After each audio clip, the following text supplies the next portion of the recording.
आज हम पढ़ेंगे अध्याय 20वें का 11वां श्लोक।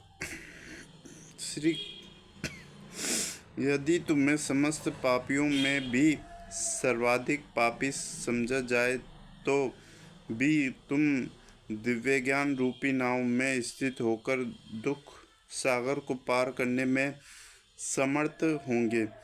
श्री कृष्ण के संबंध में अपने स्वाभाविक स्थिति का सही सही ज्ञान इतना उत्तम होता है कि ज्ञान सागर में चलने वाले जीवन संघर्ष से मनुष्य तुरंत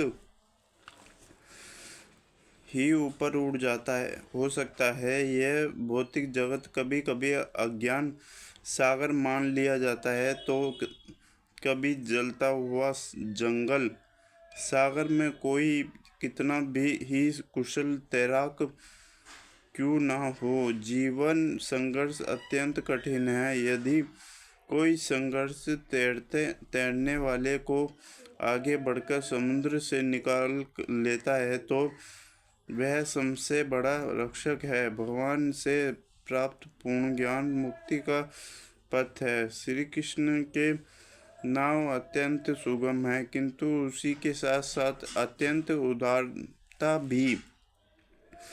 जैसे परमाणुक अग्नि ईंधन को भस्म कर देती है, उसी तरह है अर्जुन ज्ञान रूपी अग्नि भौतिक कर्मों के समस्त फलों को जला डालती है। आत्मा तथा परमात्मा संबंधित पूर्ण ज्ञान तथा उसके संबंध की तुलना यहाँ अग्नि से को नहीं गई है। यह अग्नि न केवल समस्त पाप कर्मों के फलों को जला देती है, अपितु पुण्य कर्मों के फलों को भी भस्म साक्षात करने वाली कर्म फल की कई अवस्थाएं हैं। शुभारंभ, बीज संचित आदि। किंतु जीव को स्वरूप का ज्ञान होने पर सब कुछ भस्म हो जाता है, चाहे वह पूर्ववर्ती हो या परवर्ती। वेदों में कहा गया है, इस संसार में दिव्य ज्ञान के समान कुछ भी उदार तथा शुद्ध नहीं है।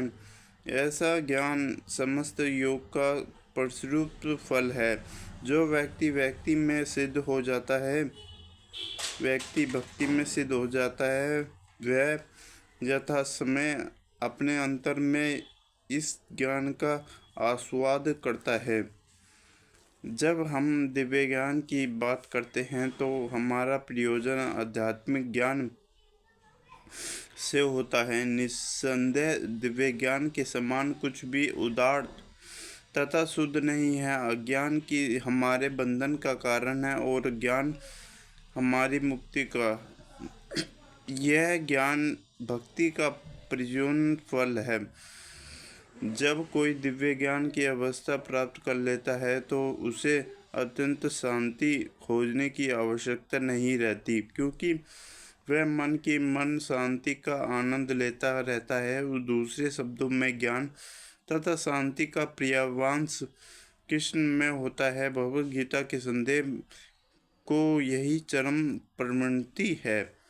जो श्रद्धालु दिव्य ज्ञान में समर्पित है और जिसमें इंद्रियों को वश में कर लिया, वह इस ज्ञान को प्राप्त करने का अधिकारी है और इसे प्राप्त करते ही वह तुरंत आध्यात्मिक शांति को प्राप्त होता है। श्री कृष्ण में दुर्बलता विश्वास रखने वाला व्यक्ति की ये इस तरह का कृष्ण ज्ञान प्राप्त कर सकता है, वही पुरुष श्रद्धावान कहलाता है। जो वह सोचता है कि कृष्ण होकर कर्म करने में से वह परम सिद्धि प्राप्त कर सकता है। ये श्रद्धा भक्ति के द्वारा तथा हरे कृष्णा हरे रामा मंत्र के जाप द्वारा प्राप्त की जाती है, और क्योंकि इससे हृदय की सारी भौतिक मलिनता